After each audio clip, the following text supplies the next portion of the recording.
各位网友，大家好，今天是2021年7月27号，星期二，欢迎大家参加王健每日观察直播2的节目。我们今天第一个题目叫当青天白日旗出现在东京奥运会第二个题目叫中国宪改人口政策来得及吗？第三个是河南水灾中那些被逼捐的私企。那我们来讲第一个主题，中华民国国旗叫青天白日旗或者我们讲完整的叫青天白日满地红那么在以往国际场合是看不到青天白日旗，为什么？因为中国大陆会全力抵制。那么哪个国家要是一不小心把这个中华民国国旗让它展示在他们的场合呢，中国会采取非常强力的抵制那么所以呢中国会动用很多的政治的外交资源去抵制这个国家对不起但是呢我们今天这个题目是不是说东京奥运会上也出现了青天白日旗呢？当然没有但是情况在发生变化。什么变化呢？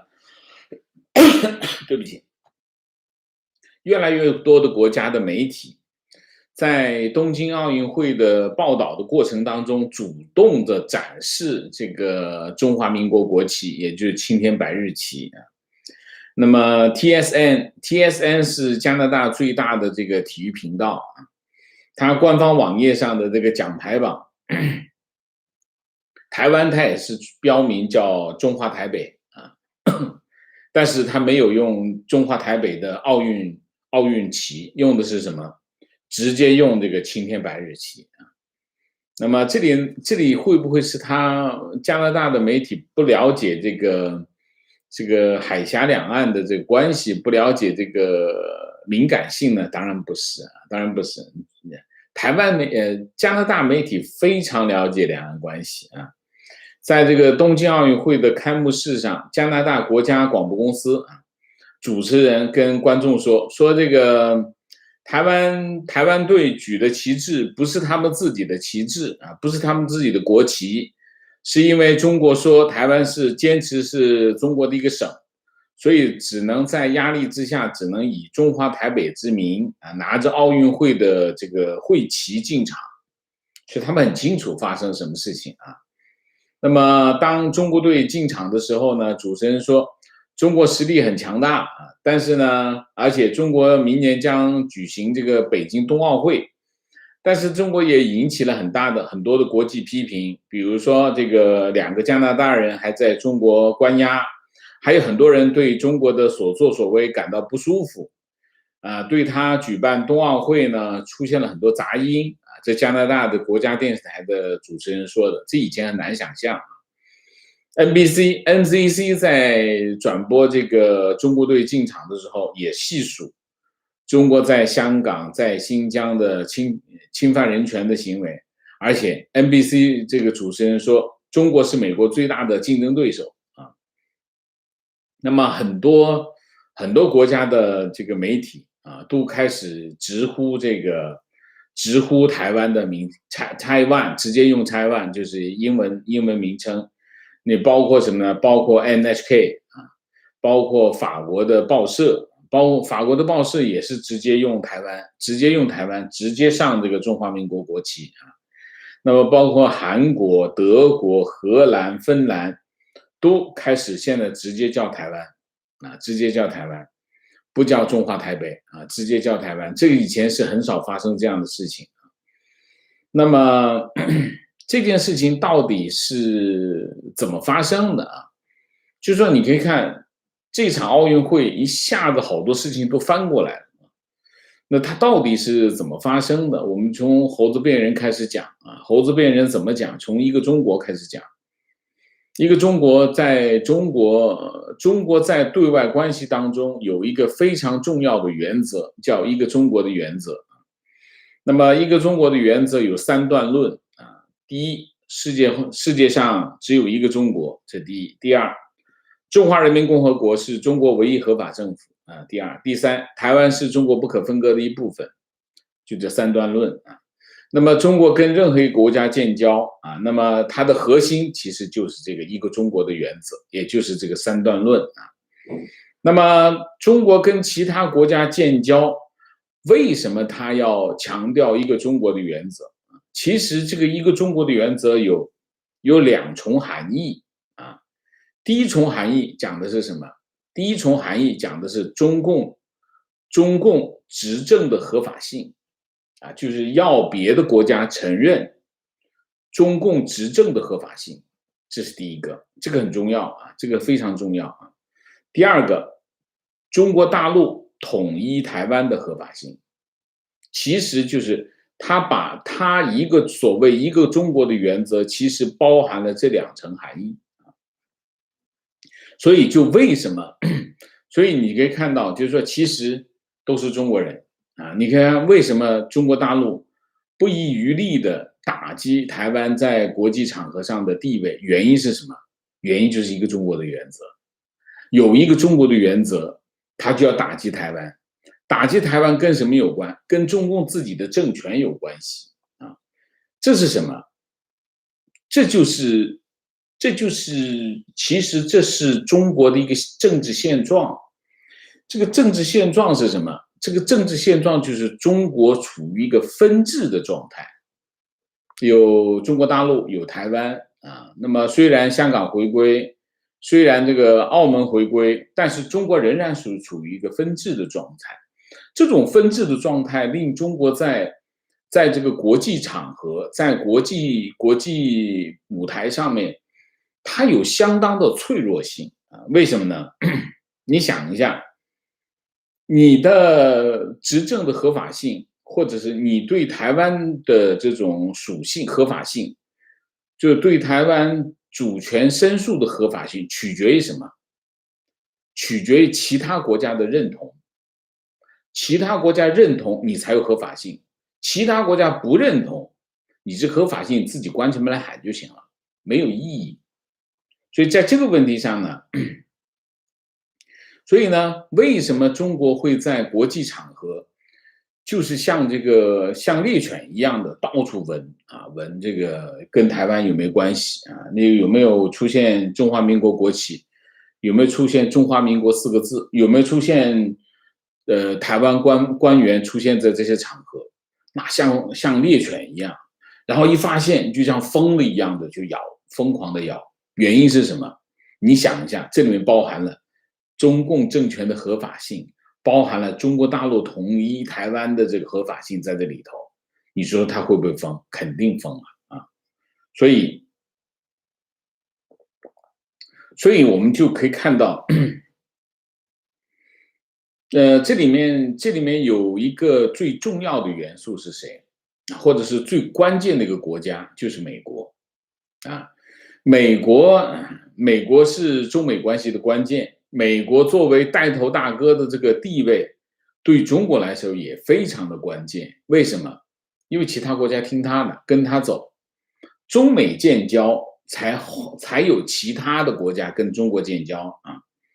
也就是说，中国其实自身是有相当的脆弱性。为什么？你哪怕一个很小的国家，你都会搞中国一下。为什么？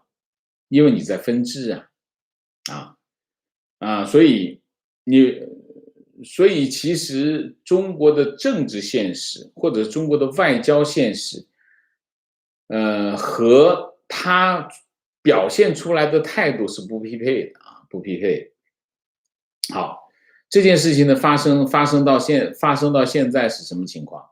中美交恶啊，中美之间翻脸。其实中美翻脸影响最大的是中国，对中国的外交产生了巨大的冲击啊。那么我们经常讲，中国的对外关系的基础是中美关系。那中美关系如果翻脸，那么中国的中国的对外关系的框架就开始解体啊。这个解体反映在几个方面啊，最核心的是什么？最核心的就是2条啊。第一条，拜登政府开始联合他的盟友，把他的盟友一联合起来，中国在外交上就陷入了孤立。那么为什么美国的西方盟友会选择站在美国的一边呢？4个原因。第一个，国际政治秩序。国际政治秩序是2战以后建立起来的，所有的西方国家都在这个政治秩序当中取得它稳定的地位和利益，这是第一个。第二个，意识形态。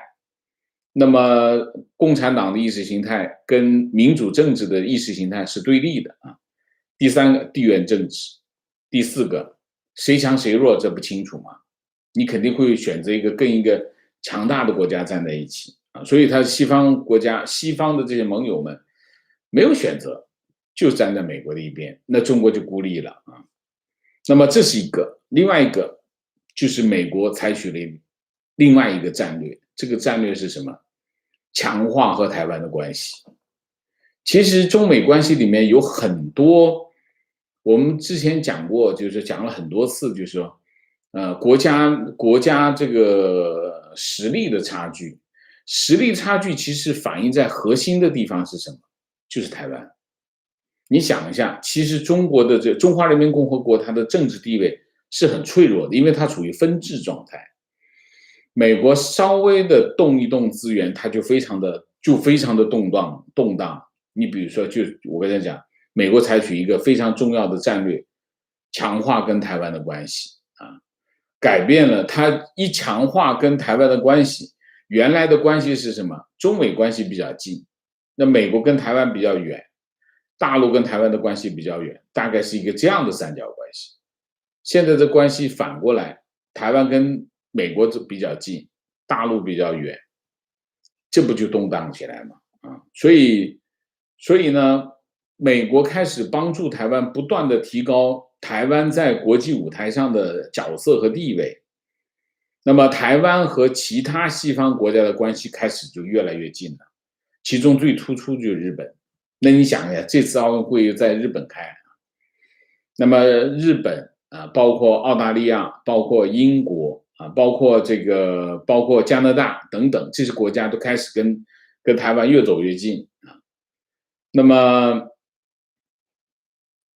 这件事情是这样的啊，就是说，你看原来中国跟美国关系很好的时候，那其他国家也不太愿意为了台湾去牺牲跟中国的关系。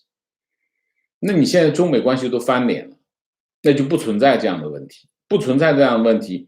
当然你就一个国家这么干呢，中国动员所有的资源去对付他呢，不好办。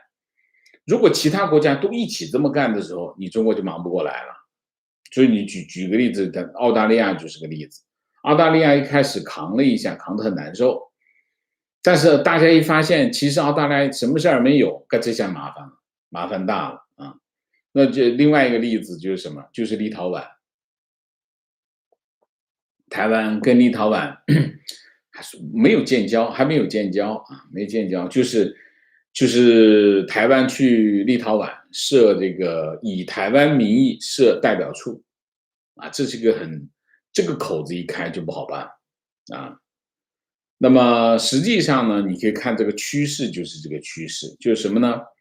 奥运会啊，虽然会场上没有出现青天白日满地红啊，青天白日旗，但是这个趋势正在发生啊，这个趋势正在发生。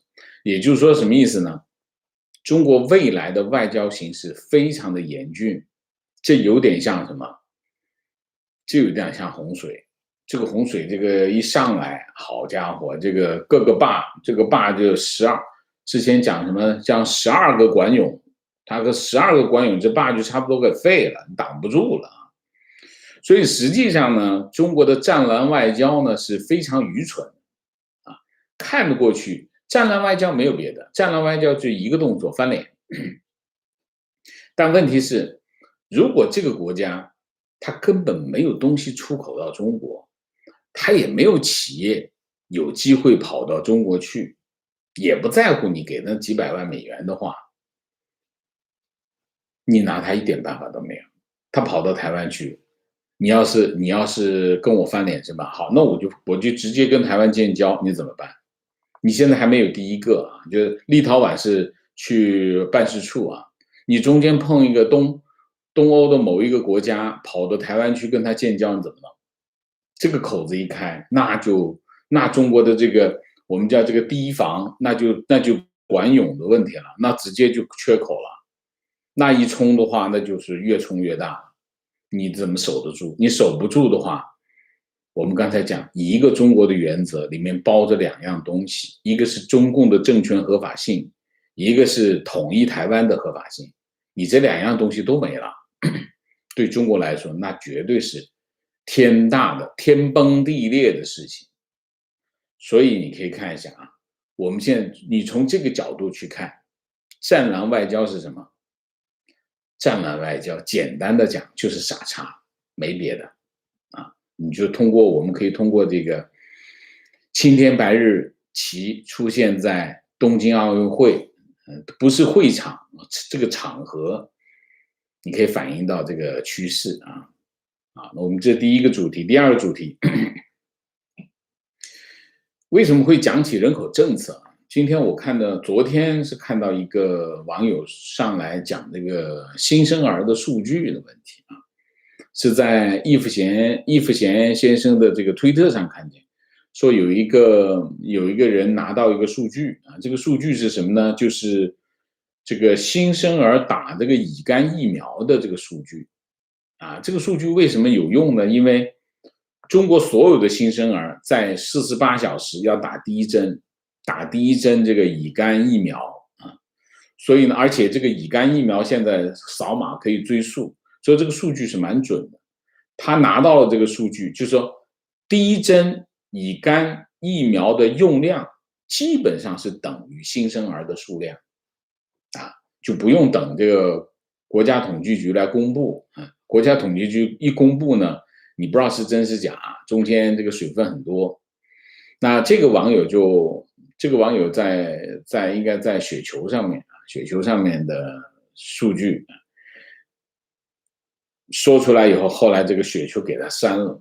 实际上他上来说的是什么？新生儿上半年的数据出来了，下滑40%，吓死人吗？然后底下有一堆的人在那喊：“哎呀，这1200万直接跌到800万，怎么太恐怖了吧？”易富贤也在跟帖说，这个2020年由于疫情，结婚数量下降12.5%。易富贤先生的跟帖啊，那么加上部分人担心疫苗的影响，不敢怀孕，所以呢，今年呢，出生率大概减20%左右啊，所以不至于跌40%那么多吧。我觉得我还是相信会跌40%，为什么？影响蛮大的。其实疫情对新生儿的影响比想象的要大，我觉得是想象的要大，因为大家都在担心这件事情的时候，谁还去生娃呀，对吗？那我们在18年是这个1523万新生儿，19年有2个数字，一个数字是国家统计局公布的1465万。公安部公布的数字是1179万，都1200万都不到。国家统计局公布的是将1465万，到了2020年是1003.5万，这个就基本上你看的是直线往下掉。那如果是按照乙肝疫苗的这个趋势来分析呢，那就是600万出头。如果按照易富贤先生的估计呢，就是800万左右。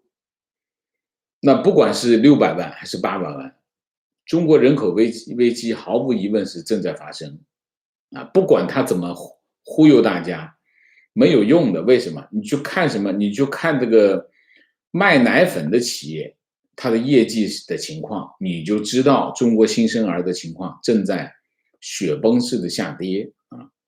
这是一个啊。那当然，这个5月份第70人口普查数据公布啊，公布之后呢，6月份中国就公布了这个6月份就公布决定这个三孩政策就出来啊，可见这个形势比他公布的情况要严峻。然后到了6月26号，就出了一个最重要的政策，关于人口政策，出了一个最重要的政策。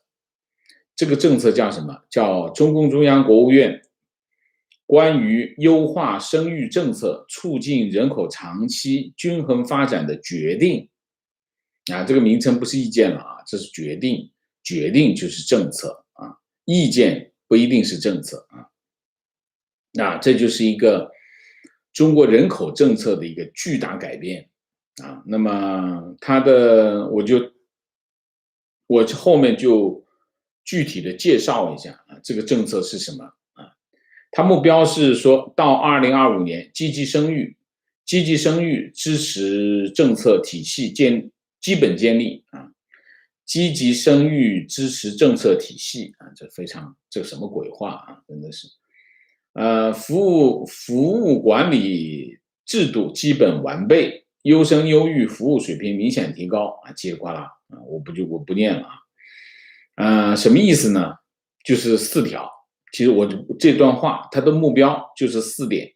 第一点叫积极生育政策体系，建立积极生育的政策体系啊，这是第一点。第二点，降低生育成本。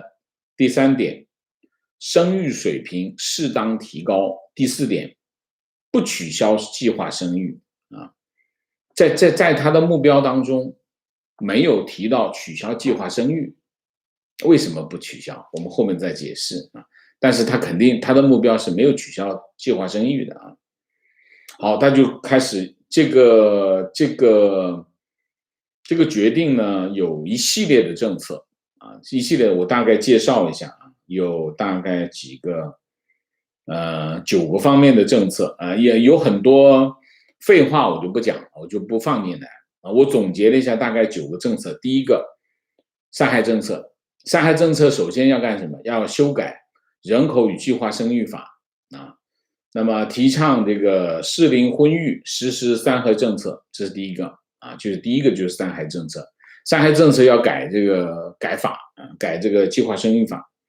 第二个，取消社会抚养费、清理和废止相关处罚规定，将入户、入学、入职等与个人生育情况全面脱钩啊，处理历史遗留问题，这个非常重要，这个最关键啊。一个是三孩政策，三孩政策其实是留了个尾巴，因为三孩政策还是计划生育啊。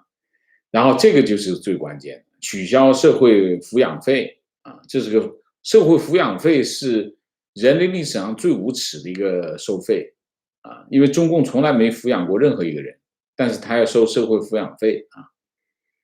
然后第3，落实生育登记制度，做好生育咨询指导啊，就是原来是计划生育，现在就是生育登记制度啊。第4，依托国家人口信息库、基础信息库平台，实现教育、公安、民政、卫生健康、医保、社保、人口基础信息融合共享、动态更新。这是什么？这就是集权工具，数字集权工具，这也是其中一个啊。第5个，将婴幼儿照护服务纳入经济社会发展规划，通过完善土地、住房、财政、金融、人才等支持政策，引导社会力量积极参与。这个政策和前年开始的这个幼儿园国有化的政策完全对立。为什么？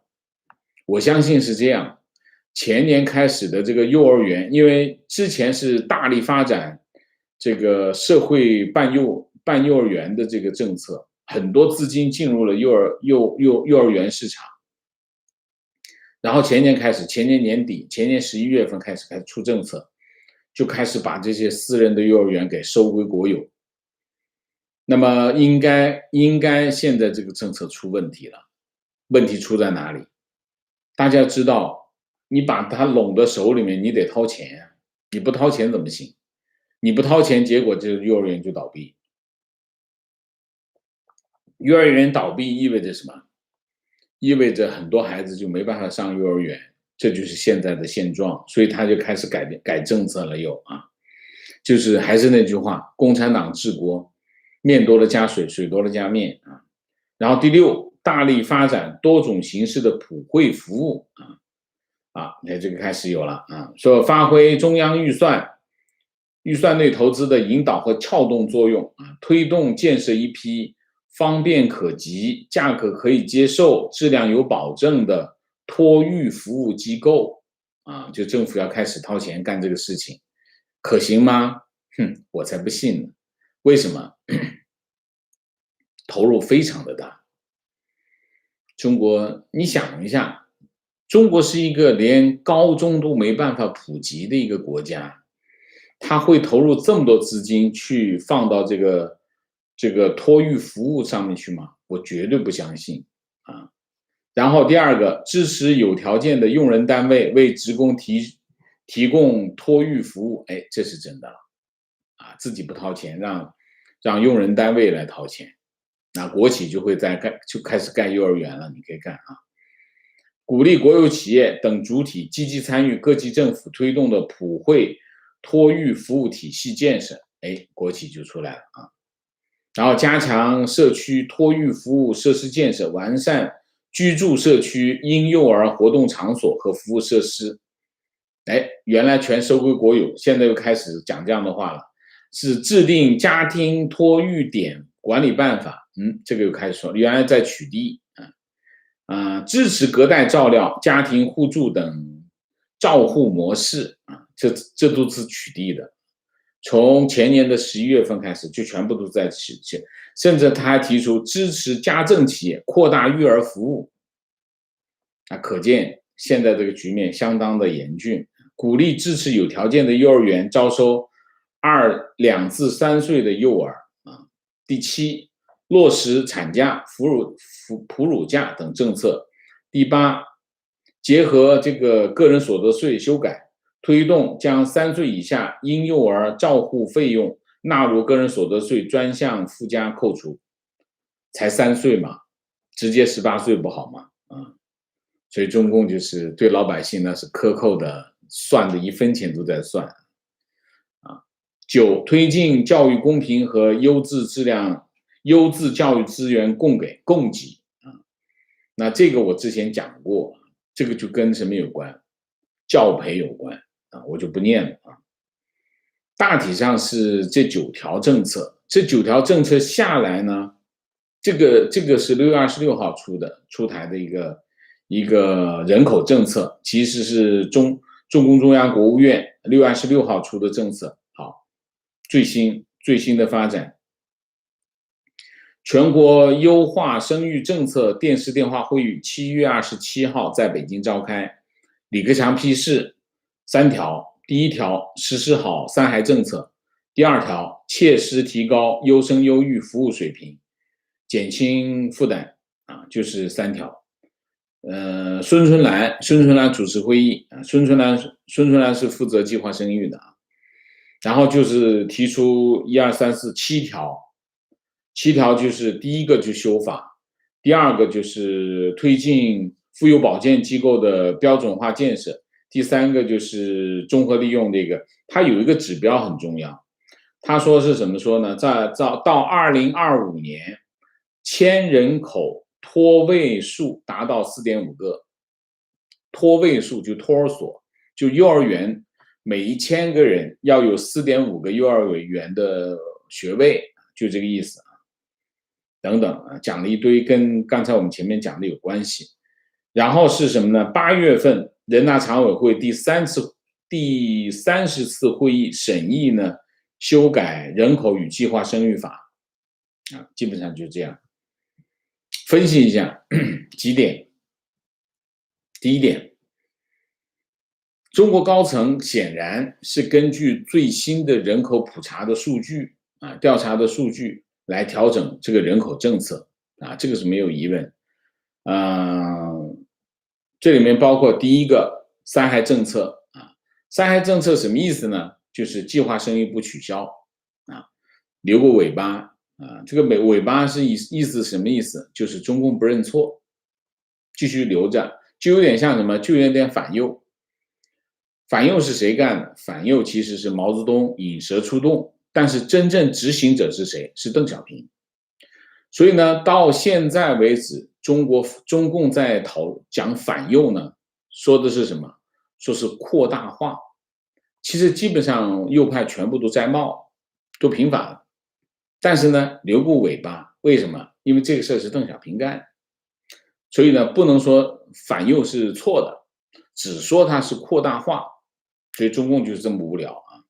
所以为什么他计划生育叫三孩政策呢？原因是因为没有人会生四孩，没有意义，四孩政策没有意义，所以他就叫三孩政策。他自己也有评估，所以就留个尾巴，死不认错啊，这是第一个。第二个，那么各种与计划生育有关的政策全改啊，全改。然后呢，推动这个积极的生育政策，就是实际上呢，它的政策原来是计划生育政策，现在已经改成什么呢？积极生育政策。但是呢，它不喊，就是不大喇叭喊，因为大喇叭一喊，那计划生育怎么办？那中共实行了这么多年的计划生育，就会被人清算，所以他就不喊，但是就照做。这个政策原来的政策呢，就基本上是180度的调整，翻过来，就是原来朝这边走，现在就翻过来朝这边走啊。那么，但是呢，政策是急转啊，政策是急转，你看朝这边变朝这边啊，但是力度不大啊，力度不大，每个政策的力度都不大。为什么？哎，中共在这些事情上，中共就动很多脑筋啊。为什么新的政策力度不大？当然是担心，当然是害怕大家发现真相。如果你力度很大，大家知道哦，现在人口形势很严峻，那怎么办？那力度小一点，出台的时候力度小一点，执行过程当中慢慢的加大力度。这共产党就特会干这种事情，让你不知不觉的，哎，这件事情就拐上去了。这第三、第四，人口问题是一个国家的大局啊，大局。那么，所以为什么中共在人口政策、在人口现状上面非常的低调、非常的小心？它会改变两样东西，一个叫面子，一个叫里子。还是那句话啊，就是说，当你没有里子的时候，别人就不给你面子了。里子是什么？里子就是人口啊。那你想一下，14亿人口跟12.8亿那差很多。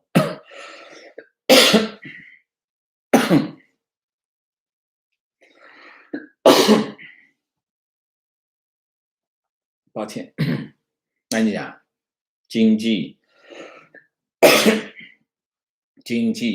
政治、社会、军事都不一样，这是第一点啊。第二，人口政策在急转弯，它跟这个教培行业团灭有没有关系？有，对不起。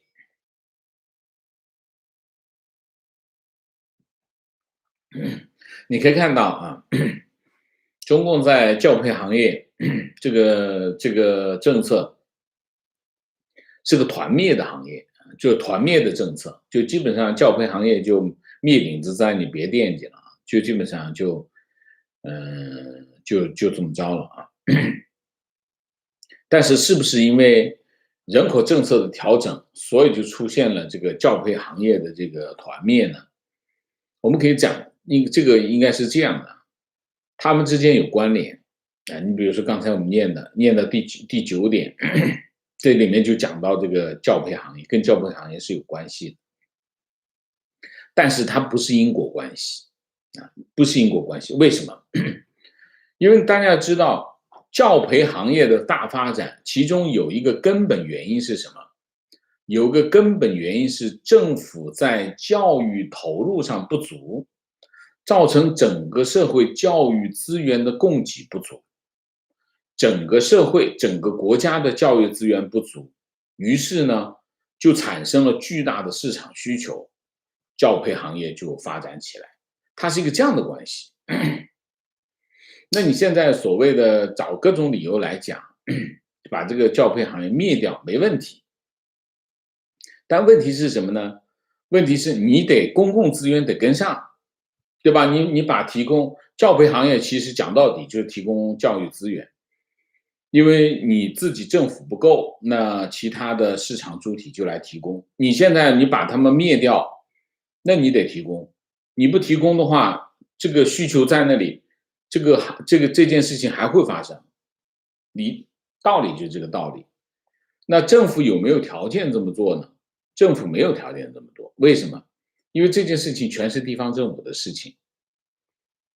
地方政府有2大块支出，非常重、非常核心的支出，一个就是教育，一个就是公共设施，还有一个是医疗啊，一个教育，一个医疗，还有就是公共设施，这3大块对地方政府是它主要的支出。你这教育大块这么一涨起来，它怎么搞？它搞不过来。所以这件事情呢，如果中央政府仅仅出政策，不跟资源下去的话，这件事情你可以看到，未来一段时间会是一片混乱，中国的教育，整个教育界会乱成一锅粥，半年之内你就会看到效果啊，这是第一个。所以呢，教培行业的团灭跟它的人口政策有关联，但不是因果关系啊，这是第一个。第二个，当这个政策从朝着那个方向突然变成朝着这个方向的时候，意味着什么？意味着很多事情都会发生巨大的变化。虽然一开始可能变化看不到那么明显，但是突然一夜之间可能就会翻过来啊。你比如说社会教养费、社会这个抚养费这件事情啊，社会抚养费大家不要小看，并不是很高频发生的事情，但是对很多地方政府的基层组织来说很重要，它养很多人呢啊。那你这一下把这个废掉了的话，意味着什么？很多基层组织可能就得开始裁员啊。这有点像什么？就有点像那个农业税，农业税就是差不多这种情况啊。这是第二啊。第三，未来发展。未来发展，我们大概有三个看法。第一个就是当局中共当局对形势估计不足啊。那么其实我们可以看得很清楚的是什么？未来5年，中国人口形势会急转直下啊。中共现在的这种温吞水的政策呢，不能改变人口形势。就算他采取更进取的政策，也改变不了现在人口形势的趋势啊。这是第一个。第二个，中国未来的发展不可逆转的进入了低增长的周期啊。然后就是整个社会4个字：未富先老。这是第二点。第三点，在上面讲的这种形势的发展之下，中国的国运每况愈下，这就是我们的基本的判断。那好像我们这时间又够了，我们第3个题目就讲不了了，我简单的说一下。公益时报这个统计，截止7月21号晚上10点，一天之内有45家企业为河南水灾捐款将近20亿。那么包括阿里巴巴、包括腾讯、拼多多、美团、滴滴出行、字节跳动、蚂蚁集团、牧原股份、这个富士康、百度、万科、联想、小米、快手啊，这个捐了20个亿。然后网上有个帖子说，这个大爱无疆啊，这个水灾当中最受尊重的这个企业捐款有前6名，一个是鸿星尔克捐了5000万啊，说他这个企业呢，这个市值只有3亿，捐了5000万，是用这个生死存亡做慈善。还有一个就是汇源果汁，汇源果汁亏损6年平均亏损4亿，那么正在破产重整，用最后的力气给灾区捐了100万。然后什么蜜雪冰城啊，就用几块的利润捐了2200万，白象方便面捐了500万，贵人鸟捐了负债40亿啊，那然后捐了3000万啊，奇瑞捐了3500万，说这个去年的利润只有737万，他捐了3500万，然后他就说这个只有民族企业才靠得住啊，讲了一堆这样的鬼话啊。大家有没有发现我刚才念的这里面清单里面有什么特点没有？啊，共和国长子呢？没有吧？啊，一个都没有。所有的央企没有，共和国的长子都没有，这就是所有的答案。捐款是什么哈？捐款是善举啊，善举是什么呢？善举就是根据你自己的，只要你是捐款，那只要是善举，我想捐多少都可以啊，我捐1块钱也行，我捐1个亿也行，我按照我的意愿去捐，没有人可以质疑，这就叫善举。那如果呢？如果你捐款多少会被质疑的话，那就不是善举，那就叫税啊。那么中国企业捐款不是善举，都是税，叫灾难税。如果你不捐呢，就有小粉红，小粉红大家以为那都是网民，那不是网民啊，那都是有组织的找他们算账的，理解吗？很多人经常把那些有组织的这些小粉红当做中国网民，千万不要这么认为啊！中国网民没有那么组织化，所以呢，你可以看到我刚才念的这些名字，其实全部都是第一是民企啊，央企没有出来，国企没有出来，河南省的自己的国企也没有出来啊，全部都是逼，这就是典型的叫什么？这就叫逼捐啊，逼捐。为什么会有逼捐？逼捐这件事情像什么？像以前的吃大户啊，吃大户是中国的传统啊。那么中国没有慈善，中国只有吃大户。吃大户的意思就是你要是不给我吃的话，我就掀桌子，我就跟你搞你。我们刚才讲的这情况就是这样的情况。中国没有慈善，中国有的就是各种恶啊，红十字会的那种恶，还有一些打着慈善名义的各种恶啊。中国有没有一些真正的慈善机构？也有，凤毛麟角啊。好吧，我们就大体上就把这个简单的说一下，我就不展开了啊。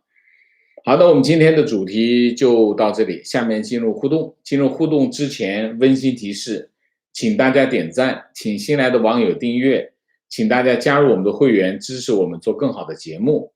明谢啊，唐伟谢谢，麦猪谢谢，阿永关谢谢，王老师晚安，好久没有参加直播，只想祝老师身体健康，谢谢。这个我不知道怎么读哎，这是How about some English subtitles ？Data ski 啊，谢谢Simon 高，谢谢啊。我们会有这个英文的字幕，只不过呢，我们需要点时间。不过我们现在的这个字幕的团队的效率非常的高啊，他们很快的会出来。情况有趣的是，上一次东京奥运会1964年，台湾是以台湾的名义参赛的啊。情况青天白日旗至少出现在东京铁塔上的万国旗飘在日本国旗旁，日本国旗左右两旁分别是台湾国旗与美国国旗，没有看到中国强烈抗议。哦，真的吗？哦，这我没有看到啊，谢谢啊，那就真的出现了，那就真的出现了啊。观点：中华民国兑现了孙中山总统的军政、训政、宪政承诺，台湾民主还是很成功，这让中共所谓的华人不适合民主的谎言吹不下去了。这严重威胁到中共的政权稳定，这是中共要统一台湾、摧毁台湾，华人民主橱窗的原因。情况有人质疑中华台北为什么不叫中国台北？我回复：一中各表，中华台北属于中华民国，被举报封号啊。观点：我认为一个中国的原则最重要的目的是为墙内的民众洗脑。小的时候对台湾人就是中国人，这一点深信不疑。直到离开强国之后，才发现台湾从本质上来说是一个独立的国家，一个国家正当性只能由该国的民众来决定。2012年，台湾民进党的民调显示，超过60%以上的台湾21岁以上的选民认为自己是独立的国家，这是台湾政权最大的合法性。战狼外交只能表现出 CCP 作为一个霸凌者毫无底气、歇斯底里的面目。提问：王老师，中国失掉台湾会少块肉吗？那么小的一个岛，分家就分了，少了台湾真会对中共政权有那么大的影响吗？谢谢王老师。网友答：统一台湾是中共统治合法性的一个政治基石。另外，目前习用民族主义来凝聚国家、统一台湾的重要性不言而喻。你确定你听了我们今天的节目吗？你把节目再听一遍你就知道了，好吗？观点：2021年郑州水灾和2020年武汉疫情本质上是一模一样的灾难。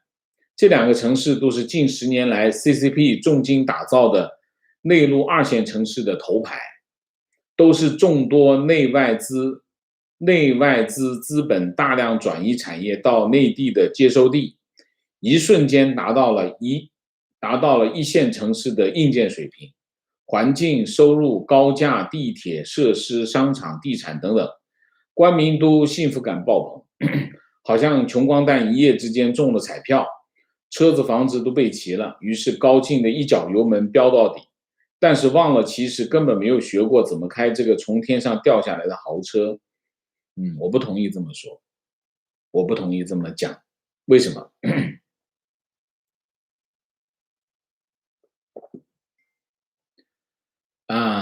怎么说呢？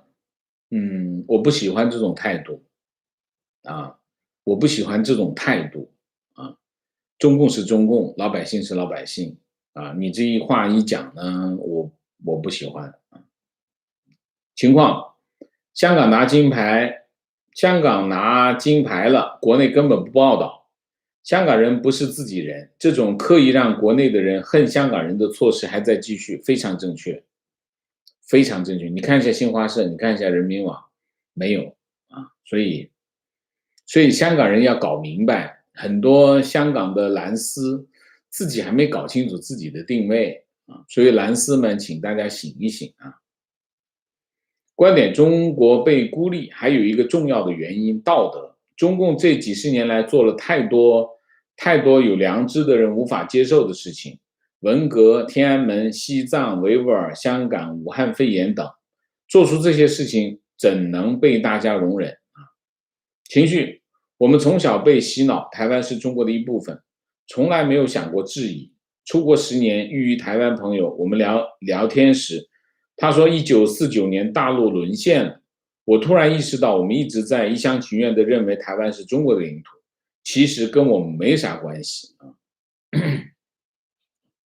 观点：中国的恶，只要看历史看懂历史，看清历史，你就会从现在的社会看到高衙内、和珅甚至崇祯都可以清晰地对现实的某些人对应现实的某些人，历史在重演，只是演员不同情绪：人口雪崩已经是最大的社会危机，现在年轻人都不愿意进厂，制造业无以为继，交的养老保险和企业年金都是智慧税和保护费，都在养那些退休的老人，很多人都不愿意交，知道是庞氏骗局，但是没有办法谁说没有办法？有办法观点：生育减少，其中一个原因是因为结婚年龄延后了。我家几个亲戚30岁了还没结婚，我认为之后会稳定下来，不会继续减下去。鼓励生育恐怕又会造成人口集中增加，希望制定政策的人能考虑到这一点。我觉得你的看法是错的啊，非常错误啊！你可以去看一下我们之前有节目啊，我们关于人口政策的节目还是比较多的，你去看一下啊。你那几个亲戚不能够反映中国人口的形势啊。如果还是那句话啊，中国人喜欢呢，我看到的就是全部，我没看到的就是不存在啊！千万不要这么想，这么想意味着什么？这么想就意味着你不了解外部事情的一丁点儿的事儿。观点：中国一胎化政策从根本上改变了中国人传统的生育观念，在生育政策上急转弯，说明能看到真实数据的人已经看到了中国人口减少造成的巨大的缺口。但是现在年轻人生育愿望非常的低，几年前要了2孩的中产家庭普遍负担很大，靠3胎政策来提高生育率不大可能。非常正确。情况：打卡上海，23号，我老婆刚在医院生在医院生了我们第一个宝宝。关于新生儿数量，我们在跟医院护士聊天时，他们有提到，现在每天最多不超过3个新生儿，大部分时间是1天1、2个，有的时候1个都没有。对比7、8年前，那个时候每天有几十个新生儿，住院部的楼道都躺满了孕妇。现在基本上每个孕妇都有病房，不用躺楼道，而且医院还不是上海生孩子的专科医院，可见新生儿数量，到底多少？跟妇产科护士一聊就知道。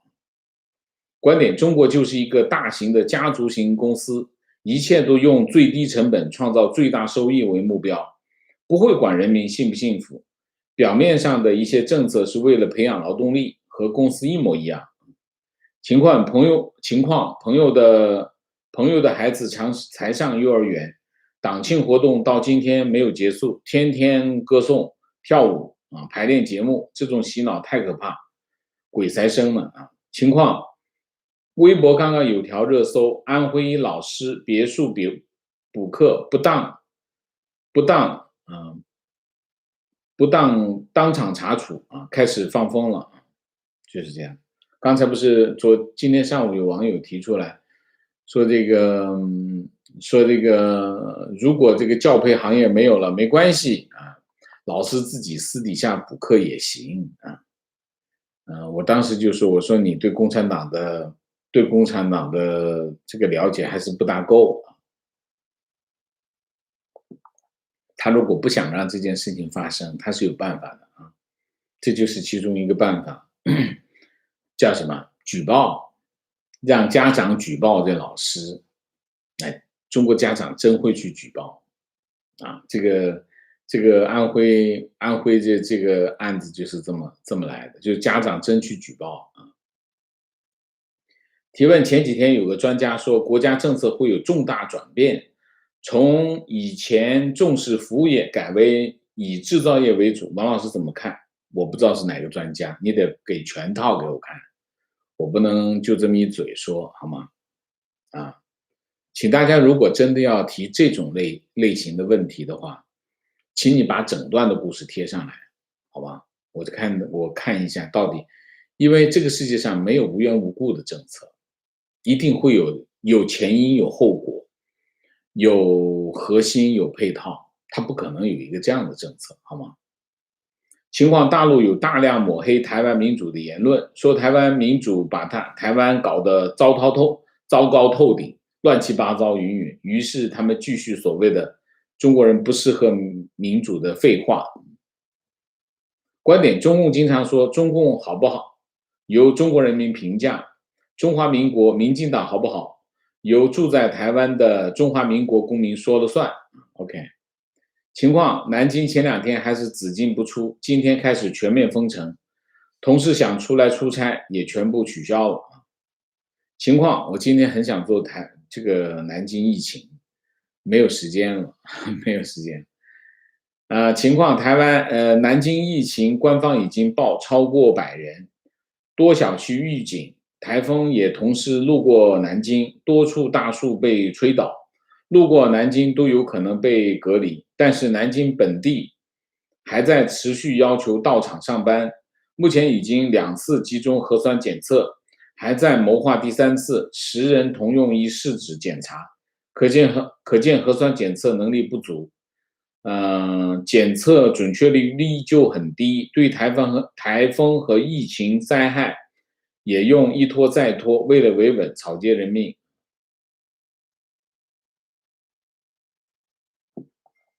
提问：如果中国在奥运会赛场取得好成绩，会被中共用来宣传制度的优越性，所以我们还是是否应该期盼中国运动员输掉比赛？